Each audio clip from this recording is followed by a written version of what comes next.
We've all been there. You're in a meeting at a family dinner just chatting with friends. Someone lobs a verbal grenade right at you. It might be disguised as a joke, a backhanded compliment, a blunt, unvarnished criticism. Suddenly, the air crackles with tension. All eyes are on you, waiting for your response. Your mind goes completely and utterly blank. It's a uniquely frustrating paralysis, a mental traffic jam where every comeback gets stuck behind shock and surprise. You can feel the heat rising in your cheeks, fight or flight activated, but you can neither fight nor flee. You are simply frozen. Seconds stretch into an eternity. Your brain scrambles, desperately searching for the perfect retort, that witty one-liner you'll think of 3 hours later while staring at your ceiling. But in the moment, nothing comes. The insulter smirks, enjoying their victory. Onlookers stare awkwardly at their shoes, or worse, chuckle along. You might manage a weak smile, or a mumbled, incoherent reply, effectively handing the person a trophy for their verbal jab. You've likely heard the old playground chant, "Sticks and stones may break my bones, but words will never hurt me." While it's a nice sentiment for a 6-year-old trying to be brave, modern neuroscience has revealed it to be profoundly untrue. Science shows social rejection and verbal insults use the same neural pathways as physical pain.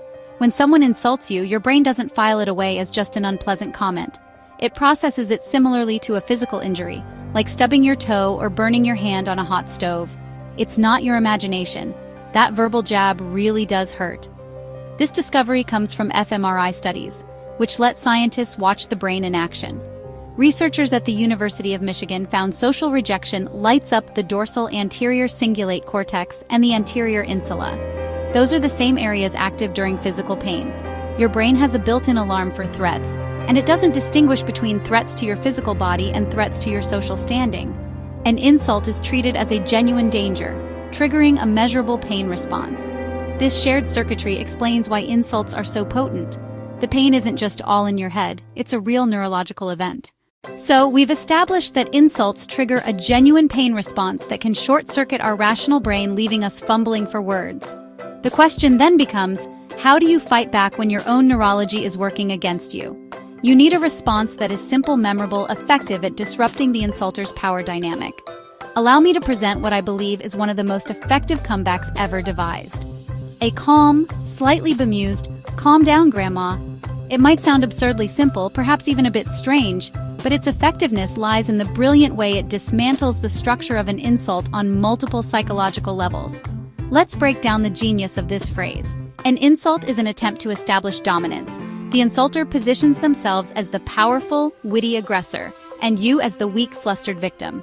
Your role is to be hurt or angered. The grandma comeback completely flips this script. First, the command "calm down" immediately reframes the insulter's aggression not as powerful, but as a loss of emotional control. You are not the flustered one. They are. You are now the calm, rational adult in the room, while they are the one having a tantrum. This simple phrase subtly questions their composure and maturity. The second part of the phrase, "Grandma," is where the real magic happens. It's a masterstroke of misdirection and gentle absurdity. While "Calm down, Grandma" is a superb all-rounder, the world of insults is varied, and having a few different tools in your psychological arsenal can be incredibly useful. The key to a successful comeback is not to be meaner or more aggressive, but to be smarter. Effective retorts often work by using psychological principles like pattern interruption, reframing humor. These responses are designed to stop the insulter in their tracks, not by escalating the conflict, but by making the conflict itself seem absurd or pointless. They are the verbal equivalent of a judo master using an opponent's momentum against them. One highly effective technique is to respond with exaggerated, over-the-top agreement.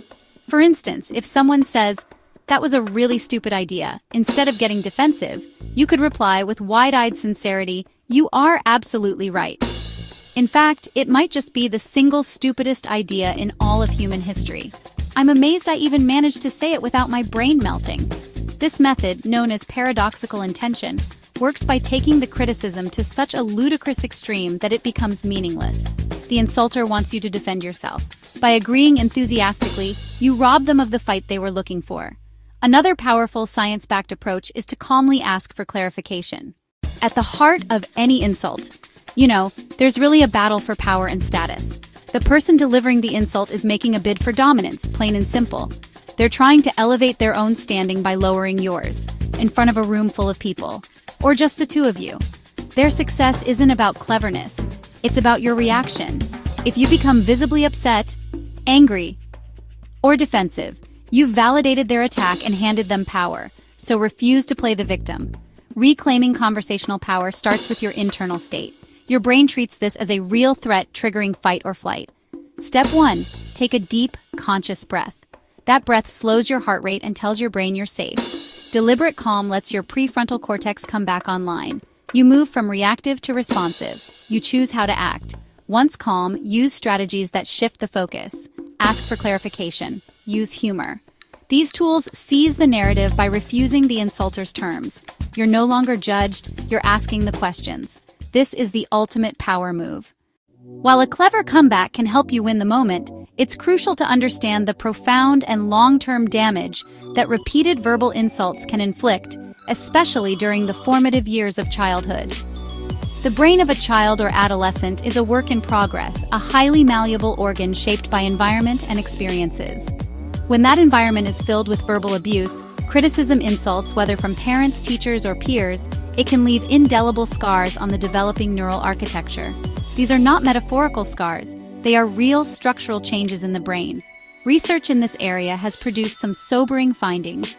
Studies have shown that individuals who experience high levels of verbal abuse in childhood often have reduced gray matter volume in parts of the prefrontal cortex, the hippocampus. These areas are vital for emotional regulation, memory, and learning. Furthermore, the connections between the amygdala, which is the brain's fear center, and the prefrontal cortex can be altered, leading to a state of chronic hypervigilance and anxiety. The brain essentially gets rewired to be constantly on the lookout for threats, making it difficult to feel safe, trust others, or regulate emotional responses in adulthood. The old adage, "Sticks and stones may break my bones, but words will never hurt me," is perhaps one of the most damaging pieces of folklore we pass on to children. It's a well-intentioned lie, a flimsy shield we offer in the hope that it will magically deflect the pain of verbal barbs. However, as neuroscience has unequivocally shown, this statement is biologically false. The pain from words is real, and by denying its existence, we do a great disservice to those who are suffering. We teach them to invalidate their own feelings, to believe that their emotional pain is a sign of weakness, rather than a normal physiological response to an attack. The longevity of pain is another reason this saying is so misleading. A broken bone with proper care will typically heal completely within a few months. The body is remarkably resilient at repairing physical damage. The emotional and psychological wounds inflicted by words, however, do not heal so cleanly. They can fester for years, even a lifetime, replaying in our minds and reinforcing negative self-perceptions. An insult can become part of our internal monologue, a critical voice that we carry with us long after the original speaker has forgotten the incident. The sticks and stones saying creates a false equivalency between two very different types of injury. We need to retire this outdated and harmful phrase and replace it with a more honest and empowering narrative. Knowing the science behind insults and comebacks is one thing. Putting it into practice in a high-pressure moment is another. Building the confidence to respond effectively is like building a muscle. It requires conscious effort and repetition. The first and most practical step is to prepare. You don't have to become a master improviser overnight. Instead, arm yourself with a few preloaded, all-purpose responses. Choose 2 or 3 of the comebacks we've discussed. Calm down, Grandma. What did you mean by that? An exaggerated agreement, and practice saying them out loud when you're alone. Say them in the mirror. Get used to the feel of the words in your mouth. This preparation serves a vital neurological purpose. When you're under the stress of an insult, your brain will struggle to access complex, novel information. However, it can easily access well-rehearsed, memorized responses. By practicing your chosen comebacks, you are creating a new, strong neural pathway. You're turning thinking of a witty retort under pressure into simple memory recall. That makes it far more likely a practiced phrase will pop out automatically, saving you from frozen silence. It's about having a plan before the fire alarm goes off. The next step is to master the art of the pause. When an insult is thrown at you, your immediate impulse might be to lash out or shrink away. Resist this urge. Instead, take a deliberate 2-second pause, take a slow, deep breath, and look the person directly in the eye with a calm, neutral expression. In the end, the journey to becoming speechless no more is not about being the wittiest or having a comeback for every occasion. It's about a fundamental shift in perspective.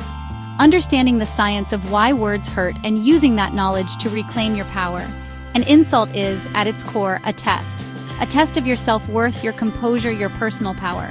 Understand the game, choose not to play by the insulter's rules. Turn humiliation into quiet strength and unshakable confidence. Strategies we've explored. Calm down, Grandma. What did you mean by that? Are not just tricks. They are psychological tools that short-circuit aggression.